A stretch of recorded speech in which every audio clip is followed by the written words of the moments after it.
fecha de nacimiento, autopercepción, si se reconoce afrodescendiente o descendiente de algún pueblo indígena, nivel de estudio, si cursa, no cursa, nivel alcanzado, entre otros datos, digamos. ¿Cuál es la idea respecto a esta parte de aclarar si uno se reconoce descendiente o se autopercibe descendiente de algún pueblo indígena?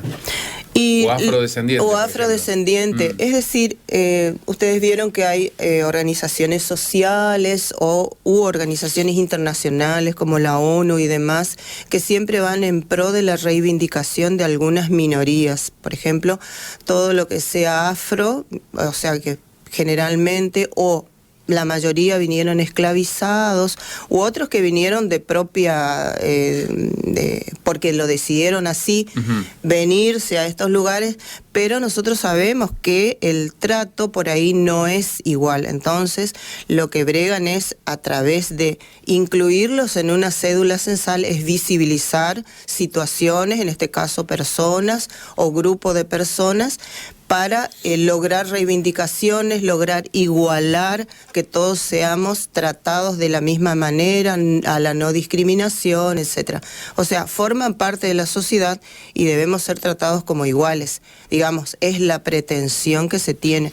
Entonces, incluirlos ya es visibilizarlos. Entonces después, bueno, deberán venir las políticas o las decisiones, digamos, para que eso se concrete en los hechos. Además me parece que por allí se me ocurre pueblos originarios, que hay muchas provincias que tienen. Exactamente.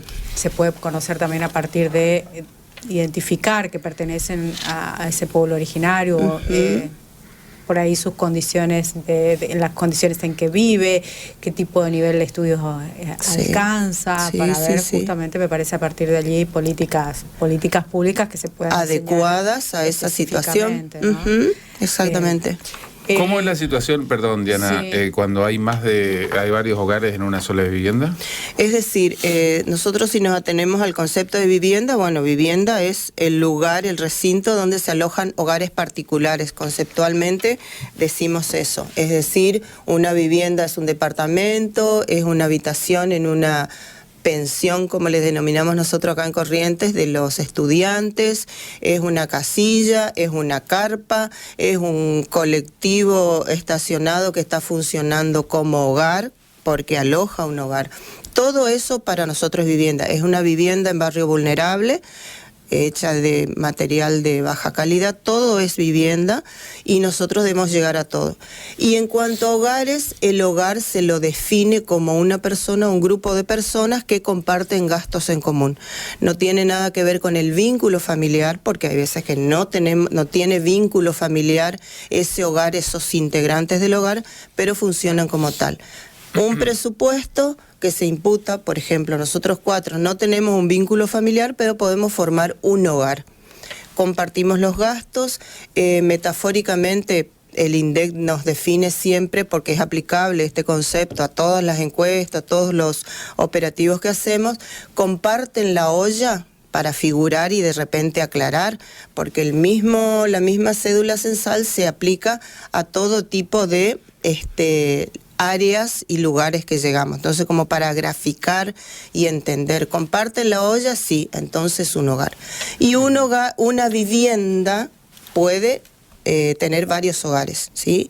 Por ejemplo, en el caso de que, bueno, conformamos un hogar, después tenemos un hijo que por ahí no tiene un lugar donde ir, viene y a residir habitualmente en nuestro hogar, pero su olla, por decirlo, es separada. Entonces ahí tendríamos una vivienda y dos hogares. Y así hay, repito, de hacer las encuestas, hay veces que tenemos de 3 hogares unipersonales. ¿Y cómo se proceden los asentamientos, por ejemplo? Y en los asentamientos, por ejemplo, en el caso concreto del censo, la carga de viviendas, de la cantidad de viviendas a relevar cada censista, depende el área de trabajo que le toque. Si el segmento es un barrio vulnerable, entonces la carga de vivienda baja, porque, digamos, para llegar, generalmente está más distante, y bueno, entonces le damos 16 viviendas a relevar. Ahora, si nosotros, el segmento de ese censista está en un lugar céntrico, la carga se aumenta, va de 32 a 40 viviendas. Pero bueno, en el caso de los barrios vulnerables o alejados, se diseñan una especie de logística especial de cómo llegar, si necesitan acompañamiento por distancias y demás. No, pero más allá de la operatividad del censista, ¿tiene alguna particularidad la carga? Van a un barrio, a un asentamiento, por ejemplo, que puede ser reciente, y encuentran una familia en una carpa, otra familia en un corte de rancho, que todavía no están establecidos, a lo mejor es reciente. ¿Cómo se procesa? ¿Se carga igualmente en la manera que estén? Nosotros debemos contabilizar a todas las personas, ¿sí? Para llegar al 18 y del 9 al 18 que empezó el rural y otros operativos especiales, hay un trabajo previo que aproximadamente 2 años atrás realizaron otras personas, ¿sí? Que recorrieron todas y cada una de las manzanas de toda la provincia, contabilizando y registrando direcciones, ¿sí? Entonces, ese es el insumo que los censistas tienen en su teléfono celular cuando salen. Entonces dicen, bueno, en el barrio, por ejemplo, Virgen de los Dolores, a ver, ¿qué tengo para visitar? 16 viviendas y tengo que empezar por este lado, bla, bla, bla. Pero esa realidad manifestada por esta persona que hizo el listado de viviendas en aquel entonces puede haber variado. Sí, claro. ¿Sí? Específicamente en ese caso seguro varió porque esos barrios se... Exactamente. Para lo cual sí, tuvimos explosiones. Por ejemplo, que se abarca. Exactamente. Tuvimos explosiones así. Entonces lo que hicieron para llegar al día del censo, una semana antes se hace un recorrido. Entonces vemos, ¿refleja la realidad? ¿Sí o no?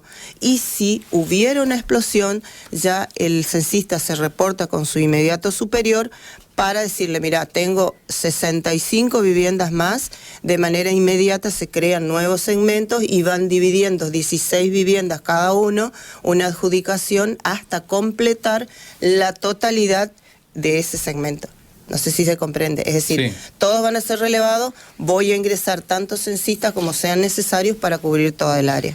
Busco, le quiero cambiar un poquito de tema y le llevo a lo que se hizo hasta ahora, que tenía que ver con el relevamiento de zonas rurales, cómo fue coordinado por allí, no sé, con las intendencias, cómo fue, digamos, se logró alcanzar el objetivo. Sí, los intendentes la verdad que están comprometidos. También, bueno, en la primera reunión de gabinete el gobernador nos dio la participación, ahí comenzamos a trabajar con los ministros, más precisamente con el ministro de Seguridad también, con la ministra de Educación, porque los docentes son parte, un gran porcentaje, la parte de piramidal de arriba, son todos docentes, y después una reunión con los intendentes.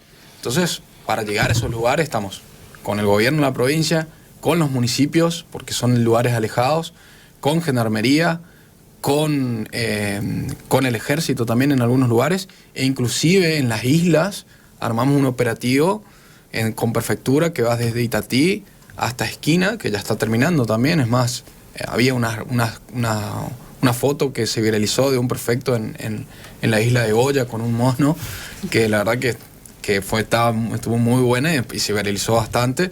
Te digo con esto que vamos a todos lados. Inclusive también había videos y fotos que estuvimos comentando también en el Iberá. Ayer estábamos con la jefa de departamento de Concepción, que fue a censar a la familia Villagra, que es lo que dijo, eran 3 horas, ¿no? 2 horas en bote. Sí, llegaron 2, sí, en varios medios. Censar a esa familia, que ya es autóctona y vive en el medio de Iberá, o sea que vamos a todos lados. A todos lados tenemos que ir y pedir los recursos necesarios, porque todos los recursos que son del Estado deberían estar enfocados para el censo en caso que se necesite. En la parte final de esta nota, a mí me gustaría que ustedes le cuenten a la gente qué tiene que saber, qué tiene obligación de hacer, qué no tiene obligación de hacer, porque mucha gente dice, che, pero me van a preguntar el nombre, me van a preguntar cuánto gano, quién me paga. si la casa es mía, si me la compré. Hay mucha prevención de este tipo, ¿no? Para empezar, nosotros le queremos transmitir a la población, a toda la población, que ejerzan su derecho a ser contabilizados. Y decimos, por favor, esperen al censista. Nuestros censistas y todas las personas o jefes de radio, quienes estén en campo, van a estar plenamente identificados. Acá tenemos, si quieren, después exhibimos. Ellos van a estar la bolsa, tienen a su vez el carnet donde está la identidad del censista o de la persona que esté relevando. A su vez nosotros les ordenamos que lleven el DNI. ¿Ese carnet tiene algún código QR, por ejemplo? Tiene un código QR, sí, exactamente. También le decimos lleven su DNI, entonces la persona del censado puede chequear, bueno, es quien dice ser la persona que está acá, ¿sí? Después le van a aplicar el mismo cuestionario o cédula censal a todas las personas. No se les pide... Este sería el chaleco, ¿no? Exactamente. Esa es la identificatoria, la pechera identificatoria. No se les pide número de documento, le aplico la cédula censal en soporte papel, les pedimos solamente el nombre, no tienen que responder en cuanto a ingresos. Es decir, están dadas todas las condiciones como para, nosotros decimos, por favor esperen al censista, ejerzan su derecho a ser contabilizados, sepan la repercusión y la importancia que tiene, porque estos números que arrojará el Censo Nacional de Población, Hogares y Viviendas, porque vean que contabilizamos población, hogares y viviendas, nos van a dar una foto, nos van a dar un diagnóstico de cuál es la realidad. Y en torno a eso, tal como decíamos, aplicado a los pueblos originarios o afrodescendientes, que son esas minorías, también esa foto de esa realidad deberán tomar cuenta la autopercepción, que también es una novedad, digamos, la autopercepción, creo que en la pregunta 4 está. Ahí uno puede decir cualquier cosa.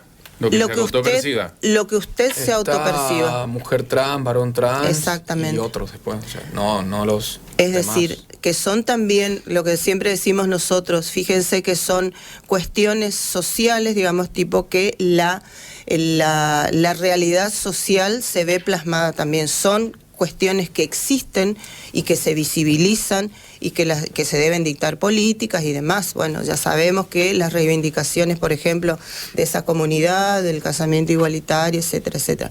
Es decir, la presión de la realidad hace que se deba tomar cuenta, se deba tomar razón, y en torno a eso trazarán las políticas, quienes nos administran, tienen el diagnóstico. Esto es la foto, esto es lo que arrojó, y bueno, es el panorama. 10 años, hasta 10 años después de esto, nos manejaremos con esos resultados. ¿Qué tiene que hacer la persona que ya hizo el censo digital? ¿Puede dejar pegado en la puerta, por ejemplo, el código y no estar en la casa? Mira, nosotros, nosotros desde la Dirección de Estadística en Corrientes, recomendamos esperarle al censista en caso que tengamos que salir, y eso de pegar, no, porque puede caer, puede haber vandalismo, y la verdad que es un derecho censarse, y bueno, un deber cívico también. Porque alguien va a decir, al final quise facilitarme la vida sí, pero digitalmente, y lo mismo va a venir al censista a pedirme el tema es que no estamos en Estonia o Dinamarca, o sea, ¿y eso? Todavía significa que no somos digitales 100%. Ah, no, está bien, pero bueno, el que lo hizo digital, y bueno, pero sí, por eso yo te traslado la pregunta que hace la gente, porque todo el mundo pregunta eso. Sí, pero a ver, viene puede haber duplicado, si no hay eso, puede llegar a pasar que no sé, alguna falla en el sistema, porque como repito, no somos totalmente digital, entonces te generás, tiene que venir el censista igual a verificar y hacer un doble control, porque repito, todavía no estamos 100% digital.